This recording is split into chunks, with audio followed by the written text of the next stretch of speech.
সুপ্রিয় শিক্ষার্থী, তোমাদের সকলকে শুভেচ্ছা।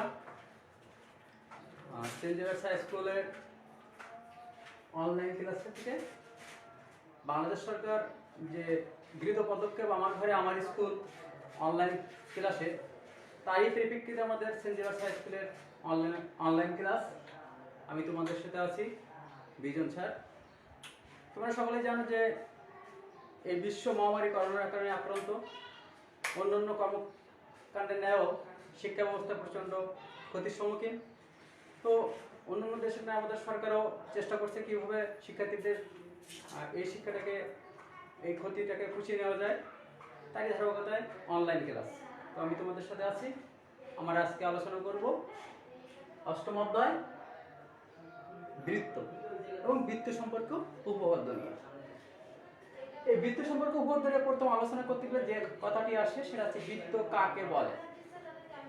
বৃত্ত কাকে বলে এই সংজ্ঞাটা আমাদেরকে জানতে হবে, তা না হলে আমরা বৃত্ত সম্পর্ক উপপাদ্য সম্পর্কে জানতে পারবো এবং বৃত্তের সাথে রিলেটেড যে সেগুলো সম্পর্কে সম্যক ধারণা থাকা খুবই প্রয়োজন।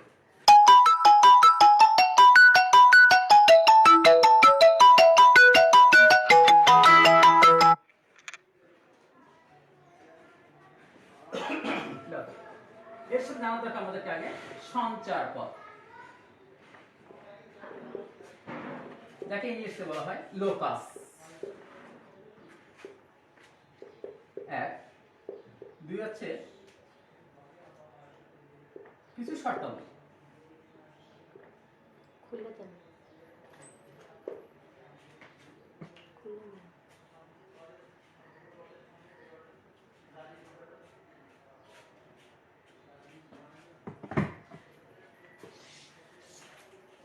এই সঞ্চার পথটার ক্ষেত্রে প্রথম আসতে হবে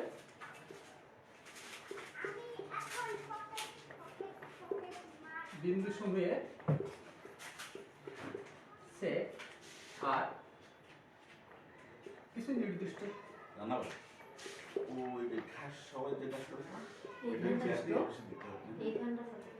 শর্ত। দেখো সঞ্চার পথ সম্পর্কে আগে জানতে হবে। সঞ্চার পথ সম্পর্কে আমাদেরকে আগে জানতে হবে সঞ্চার পথটা কি। সঞ্চার পথ দেখো, আমি যদি আমার এই হোয়াইট পথটাকে বিবেচনা করি তাহলে আমরা সঞ্চার পথ সম্পর্কে একটু আলোচনা করি। যে আমার এই হোয়াইট বোর্ডের এই একটা কোণ আমি এখানে রেখে দেব।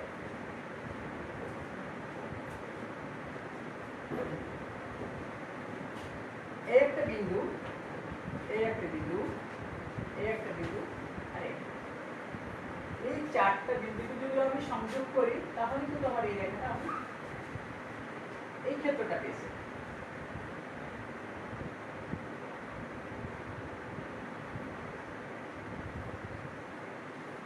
তাহলে দেখা যাচ্ছে যে এই যে সরলরেখাটা পেয়েছি, আমরা জানি সরলরেখা অসংখ্য বিন্দু সমন্বয়ে গঠিত। তাহলে এই চারটা বিন্দু একত্রে যোগ করে আমি এই ক্ষেত্রটা পেয়েছি, কার্যক্ষেত্র বা যেখানে চতুর্ভুজ ক্ষেত্র। তাহলে সকল বিন্দু এই রেখার উপর অবস্থান করছে, তাহলে তার সঞ্চার পথ এখান থেকে শুরু করে যত সকল বিন্দু আছে রেখাগুলোর উপর সকল বিন্দু আছে কিনা। তাহলে আমার বৃত্তের ক্ষেত্রে কি আসছে? বৃত্ত হচ্ছে এমন একটি বিন্দুর সঞ্চার পথ যা আরেকটি স্থির বিন্দু থেকে নির্দিষ্ট দূরত্বে অবস্থিত। বলছে এমন একটি বিন্দুর সঞ্চার পথ যা একটি স্থির বিন্দু থেকে সমদূরে অবস্থিত। দেখা যায় আমি একটা নির্দিষ্ট স্থির বিন্দু নিলাম, এটা ধরো যাক, এটার নাম দিলাম আমি ও। এই বিন্দুটার নাম দিলাম ও। এখান থেকে ঠিক একটা নির্দিষ্ট দূরত্বে আমি একটা বিন্দু নিলাম, দেখা যাক এই বিন্দুটার নাম দিলাম পি। তাহলে ও থেকে পি এটাকে ধরুন 2 সেন্টিমিটার দূরে অবস্থান করছে। এটা থেকে আমি আরেকটা বিন্দু দিলাম, এটা কি সেটাও নিলাম, এটা কি সেটাও কিন্তু 2 সেন্টিমিটার দূরে অবস্থান করছে। ঠিক আছে, যদি আমি যদি বিপরীত সাইডে নিই, এটাকে আমি আরেকটা বিন্দু দিলাম, এখানে পাশে আমি আরেকটা বিন্দু দিলাম এস, এর পাশে এখানে একটা নিলাম পি। দেখা যায় প্রত্যেকটা বিন্দু এই নির্দিষ্ট ও থেকে একটা নির্দিষ্ট দূরে অবস্থান করছে। এখন এদেরকে যদি আমি সংযোগ করি,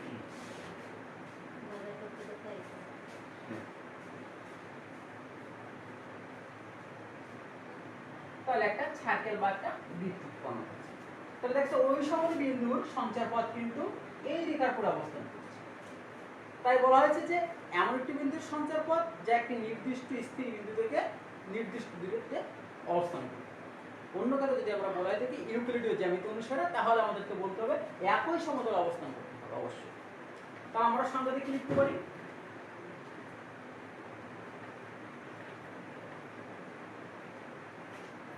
একই সমতলে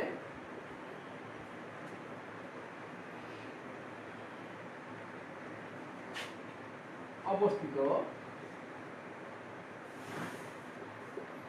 একটি নির্দিষ্ট বিন্দু থেকে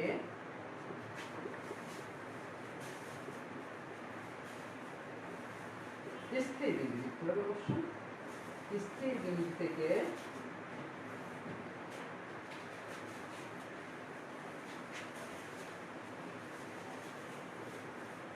নির্দিষ্ট দূরত্ব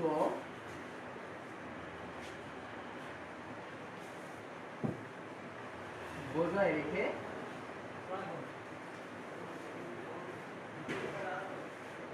কোন বিন্দু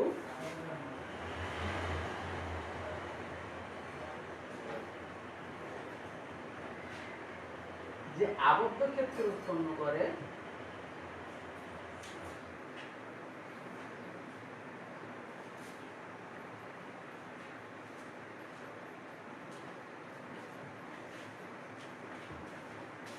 তাকে বৃত্ত বলে। দেখো আমি একটা কথা বলেছি এখানে একই সমতলে, কেন এই কথাটি বলা হয়েছে একটু বিবেচনায় আনতে হবে। একই সমতলে কেন বলা হয়েছে?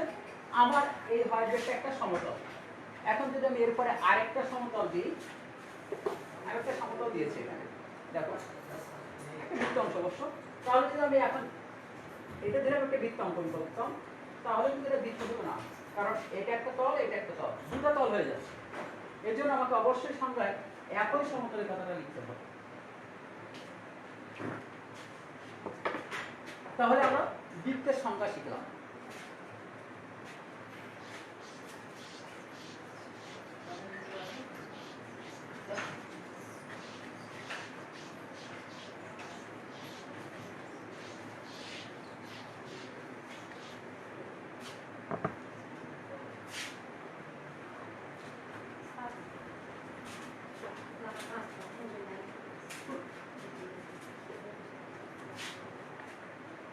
তাহলে আমাদের সেই সংজ্ঞা অনুসারে এটা ছিল বৃত্তের কেন্দ্র, আর একটা নির্দিষ্ট বিন্দুর সঞ্চারপথ ছিল এই বক্ররেখা, প্রত্যেকটা সেই বিন্দুর সঞ্চারপথ, অর্থাৎ প্রত্যেকটা বিন্দু সেট। এখন দেখো এই নির্দিষ্ট বিন্দু থেকে এই যে বক্ররেখা, এটা কি রিফ্লেকশন। এখন একটা কথা বলি, আমাদেরকে এই যে একটা বিন্দু, এ একটা বিন্দু ছিল, বি একটা বিন্দু ছিল, সি একটা বিন্দু, তাহলে এ বি সি বিন্দু সময়ের যে সঞ্চারপথ ছিল সেটা ছিল বৃত্তের আবদ্ধ রেখা। এখন এ বিন্দু থেকে যাত্রা শুরু করে যদি আমি আবার পুনরায় এ বিন্দুতে ফিরে আসি, এ বিন্দু থেকে যাত্রা শুরু করে ঠিক আমি আবার ঘুরে বি বিন্দুতে চলে যাব, তাহলে এই যে বক্ররেখা পাওয়া যাচ্ছে এটার নাম কিন্তু আবার পরিধি, এবং এটা হচ্ছে বৃত্তের দৈর্ঘ্য। তাহলে বৃত্তের দৈর্ঘ্য বৃত্তের পরিধিকে বলা হয়। বৃত্তের দৈর্ঘ্য দ্যাটস মিন বৃত্তের পরিধি।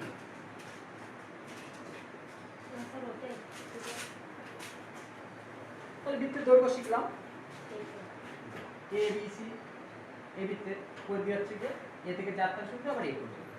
এবার আমি আসি ও আর কি, আমার পি একটা বিন্দু ছিল, এখন ও থেকে পি বিন্দু আমি একটা সংযোগ রেখা তৈরি করছি। ও থেকে পি বিন্দু সংযোগ করে যে রেখাটি পাওয়া যাবে সেটা ওপি রেখাংশ, এটাকে বলা হয় বৃত্তের ব্যাসার্ধ। বৃত্তের ব্যাসার্ধ, এটাকে ইংলিশে বলা হবে রেডিয়াস। এই আমরা বৃত্তের ব্যাসার্ধ শব্দকে আর দ্বারা সূচিত করব, রেডিয়াস। আমি আর একটু ফিরে আসি, এবার আমি আসবো বৃত্তের জ্যা।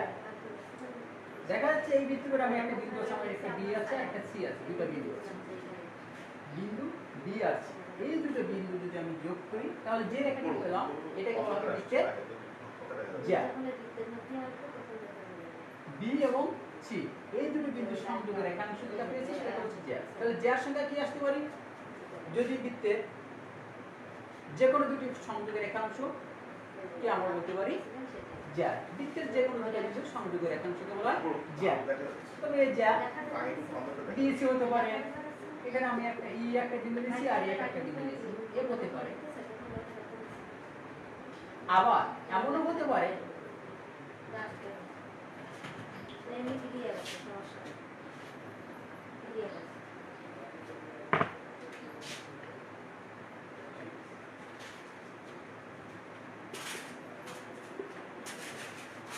এবারে সরলরেখাটি বৃত্তের কেন্দ্র দিয়ে গেছে, বৃত্তের কেন্দ্র দিয়ে গেছে।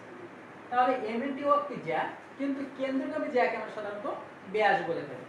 তাহলে এমএনটা হচ্ছে কি পেলাম? এমএনটা হচ্ছে কি বৃত্তের ব্যাস। একে সাধারণত বি দ্বারা সূচিত করা হয়, যার নাম হচ্ছে ডায়ামিটার।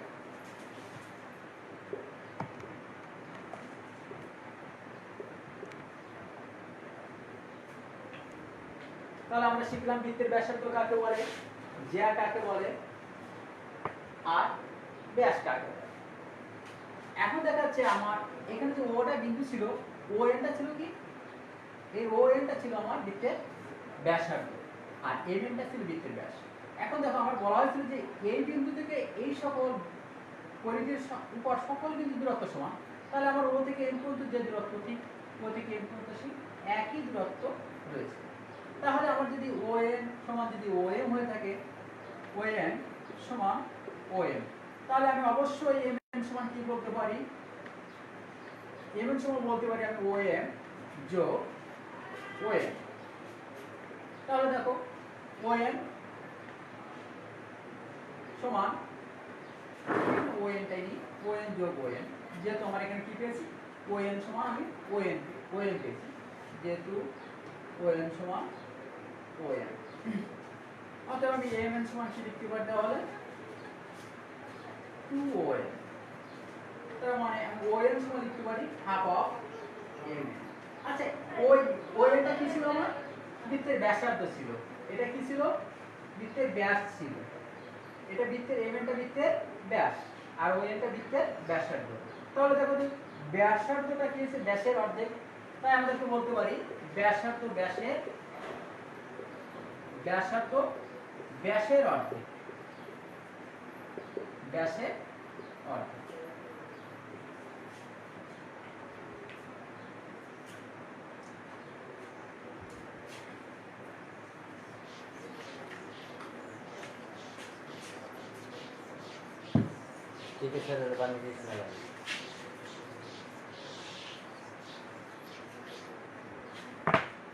আমরা শিখলাম বৃত্ত কাকে বলে,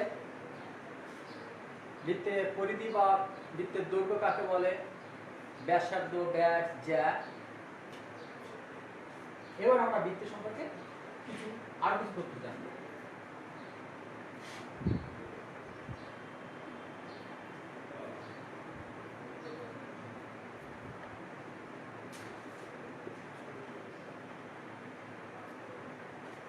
যেহেতু ওটা বৃত্তের কেন্দ্র, তাহলে ও এ ব্যাসার্ধ এবং ও বি ব্যাসার্ধ।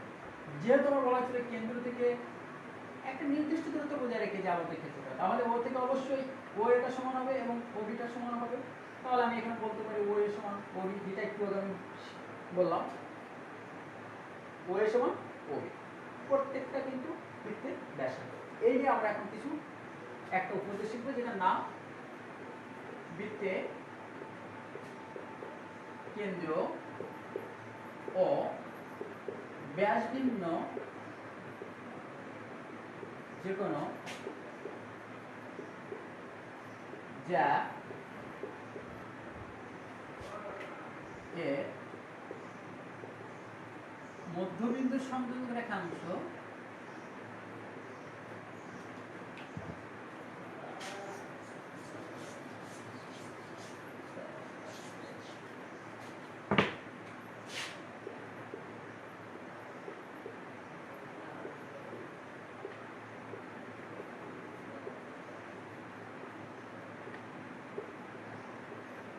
ওই জায়গার উপর লম্ব।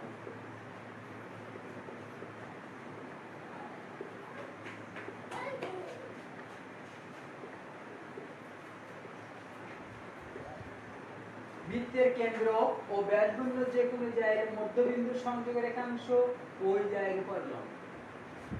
তাহলে বৃত্তের কেন্দ্র আর ব্যাসবিন্দু যে কোনো একটি জায়গা, যেহেতু ব্যাস এক প্রকার জ্যা, সেই জন্য এখানে বলা হয়েছে ব্যাসবিন্দু যে কোনো জায়গায় মধ্যবিন্দু সংযোগের রেখাংশ ওই জায়গার উপর লম্ব। দেখে আমরা সে সম্পর্কে একটু চিত্র অঙ্কন করি।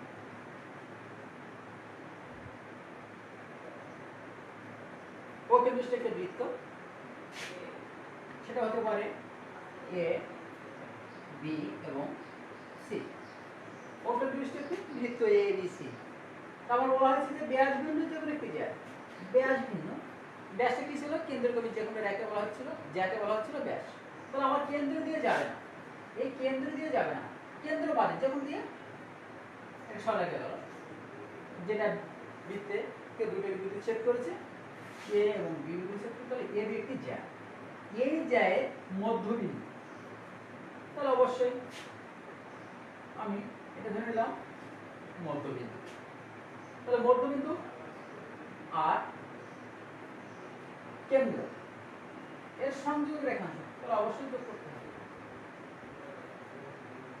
তাহলে আমাকে প্রমাণ করতে যে OM টা AB এর উপরে লম্ব। আমি একটু জানতে চাই তোমাদের কাছে, A আর B যদি এর মধ্যবিন্দু M হয়ে থাকে তাহলে কি আমরা বলতে পারি না AM সমান BM, এতটুকু দৈর্ঘ্য সমান এতটুকু দৈর্ঘ্য। কারণ কোন রেখার মধ্যবিন্দু ওই রেখাকে সমান দুই অংশে বিভক্ত করে থাকে, তাহলে আমার এই বিন্দুটি অবশ্যই এই দিককে AM আর BM সমান দুই অংশে বিভক্ত করেছে। সাধারণ নির্বাচনকে চিত্রের মাধ্যমে আমরা যে আলোচনা আসবে সেটাকে আমরা বলবো বিশেষ নির্বাচন।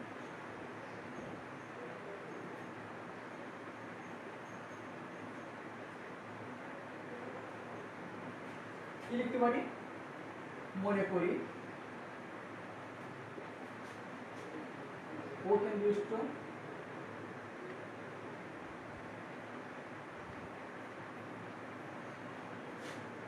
এ বি সি বৃত্তে এ বি ব্যাস নয় এমন একটি জায়গা।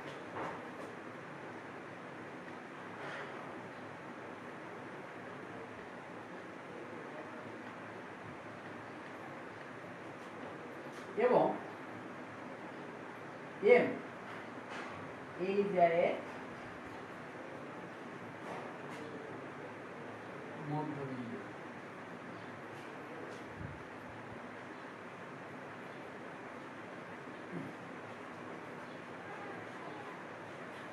এম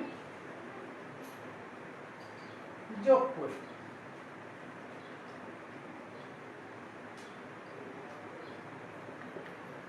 সাধারণত আমরা অঙ্কগুলোতে অঙ্কটা লিখি, কিন্তু এখানে দেখো আমি এম যোগ করি। এই কথাটা কেন আমাকে বলা হলো? যেহেতু আমরা এখানে বলেছি দেখো এর মধ্যবিন্দুর সংযোগের একাংশ, মধ্যবিন্দুর সংযোগের একাংশ, তাহলে অবশ্যই আমাদের যোগের কথা সাধারণ নির্বাচনে বলা হয়েছে, এই জন্য আমি এম যোগ করে নিলাম। আমাকে কি প্রমাণ করতে হবে?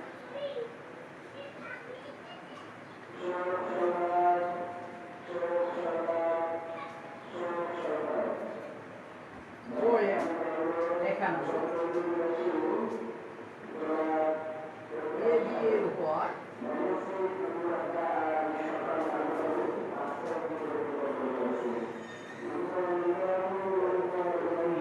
অর্থাৎ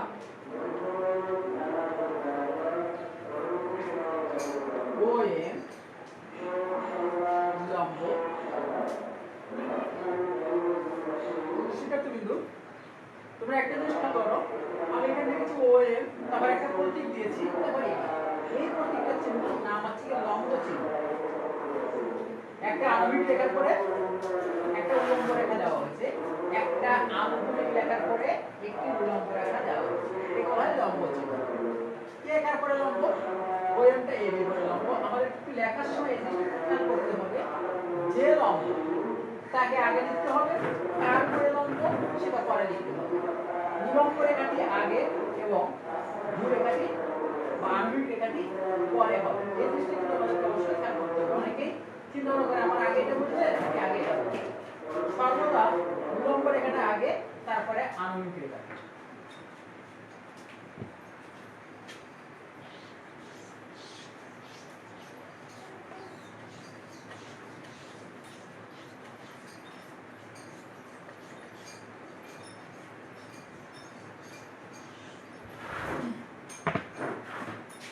অঙ্কন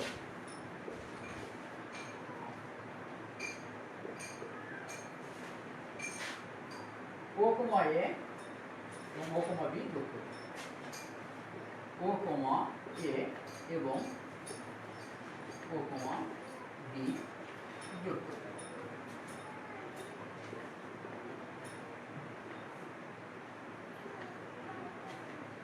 একটু আসি, আমি এখানে কমা ব্যবহার করেছি। একটা বিন্দু আর একটা বিন্দু যদি দুটা বিন্দু যোগ করতে হয় সেক্ষেত্রে অবশ্যই কমা ব্যবহার করতে হয়, কারণ কমা দ্বারা দুটা বিন্দুকে নির্দেশ করে। কিন্তু যদি আমি এরকম লিখতাম ও এ, ও এদের একটি রেখাংশ বা রেখা বা সরলরেখাকে নির্দেশ করবে, সুতরাং আমি ও এ লিখতে পারবো না, যেহেতু দুটো নির্দিষ্ট আলাদা আলাদা বিন্দু রয়েছে, সুতরাং আমাদেরকে এখানে কমা ব্যবহার করা হয়েছে। তাই দুটি বিন্দু যোগ করার ক্ষেত্রে আমাদেরকে সর্বদা খেয়াল রাখতে হবে যেন মাঝখানে কমাটা ব্যবহার করা হয়। প্রমাণ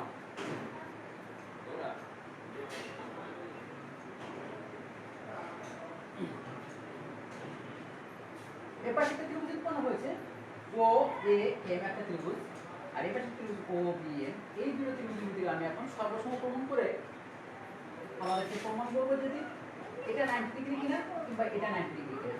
যদি একটা 90 ডিগ্রি হয় তাহলে আমরা জানি যে 90 ডিগ্রি হলো এটা একে অপরের পরে লম্ব হয়ে যায়। তাহলে আমাদেরকে এটা আগে প্রমাণ করতে হবে এটা সমকোণ কিনা। দেখি ত্রিভুজ ও এ এম এবং ত্রিভুজ ও বি এম এ কি লিখতে পারি? ও এ সমান ও বি, ও এ সমান ও বি। এর কারণটা কি? একই বৃত্তের ব্যাসার্ধ।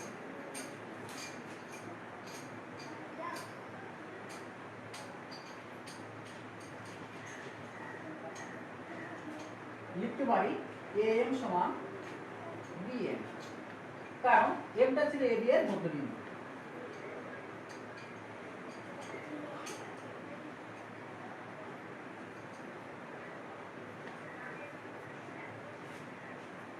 OM সমান OM, OM এটা OM ত্রিভুজে রয়েছে আবার OBM ত্রিভুজে রয়েছে, এই জন্য এটাকে বলবো আমরা সাধারণ বাহু। সাধারণ বাহু। তাহলে আমরা একটা ত্রিভুজের যদি তিনটা বাহু অথবা দুইটি কোণ একটি বাহু বা দুইটি বাহু একটি কোণ থাকে তাহলে এটাকে আমরা সর্বসম বলতে পারি। তাহলে সেই শর্ত অনুসারে তিনটি বাহুর শর্ত অনুসারে এই ত্রিভুজদ্বয় সর্বসম। তাহলে ও এ এম সর্বসম ত্রিভুজ ও বি এম। এটাকে আমরা বলতে পারি বাহু বাহু বাহু উপপাদ্য, বাহু বাহু বাহু উপপাদ্য।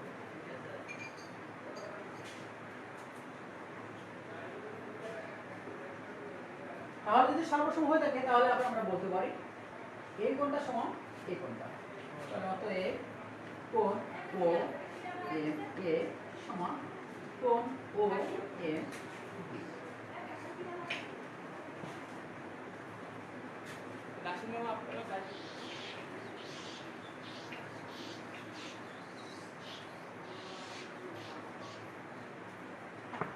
একটু জিনিস খেয়াল করি আমরা প্রমাণ পেয়েছি যে কোণ ও এম এর সমান কোণ ও এম বি, এই কোণটা সমান এই কোণ। কিন্তু দেখো ও এম এ এবং কোণ ও এম বি একই সরলরেখার উপরে অবস্থিত এবং তারা দুইটি সমমিত কোণ।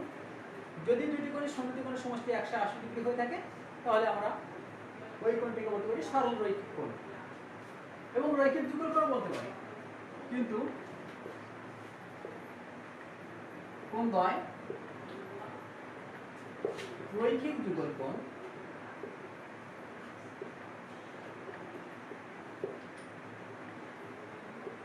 এবং এবং এদের প্রত্যেকের পরিমাণ সমান।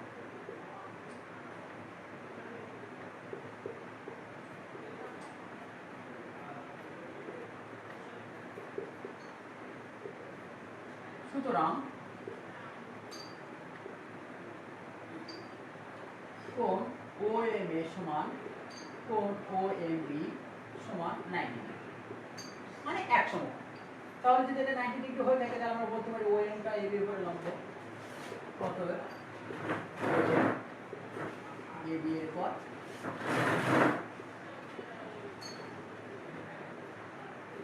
লম্ব, অর্থাৎ OM লম্ব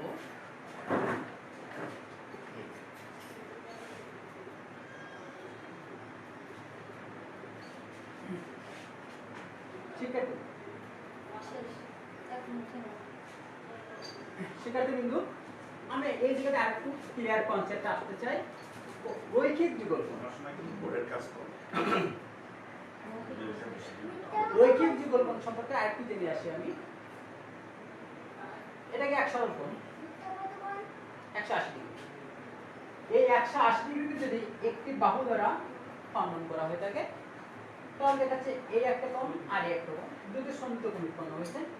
এই সন্নিহিত কোণের যোগফল কিন্তু 180। তাহলে যদি দুটি সন্নিহিত কোণের যোগফল 180 ডিগ্রি হয়ে থাকে তাহলে ওই কোণ দুটিকে বলা হয় রৈখিক বিকল্পন। এক সন্নিহিত কোণ, এটা সন্নিহিত কোণ, দেখো এটা একটা A O B, এটা C, A O B R B O C, এটা কিন্তু পরস্পর সন্নিহিত কোণ, কিন্তু এটা কিন্তু 180 ডিগ্রি বাইরে চলছে। কিন্তু যদি আমি এখানে হিসাব করি A O B R B O C এদের যোগফল কিন্তু 180 ডিগ্রি, এই সন্নিহিত কোণের যোগফল। সুতরাং A O C এরা পরস্পর কিন্তু রৈখিক বিকল্পন হবে এবং A O C এক সরল কোণ। তাই এই ক্ষেত্রে যদি O A M R O M B এই দুটো সন্নিহিত কোণের যোগফল 180 ডিগ্রি এবং প্রত্যেকের পরিমাণ তাহলে যেহেতু সমান হয়েছে তাহলে এদের প্রত্যেকের পরিমাণ সমান হয়েছে, প্রত্যেকের পরিমাণ সমান। সুতরাং আমরা বলতে পারবো এই দুটোটা প্রত্যেকটি 90 ডিগ্রি, অর্থাৎ একে অপরের উপরে লম্ব। তো শিক্ষার্থী বিন্দু, তোমাদেরকে পরবর্তী ক্লাসে বৃত্তের আরো উপপাদ্য সম্পর্কে আলোচনা করা হবে। আজকে এই পর্যন্ত। সকলে সুস্থ থাকবে, ভালো থাকবে সেই কামনা।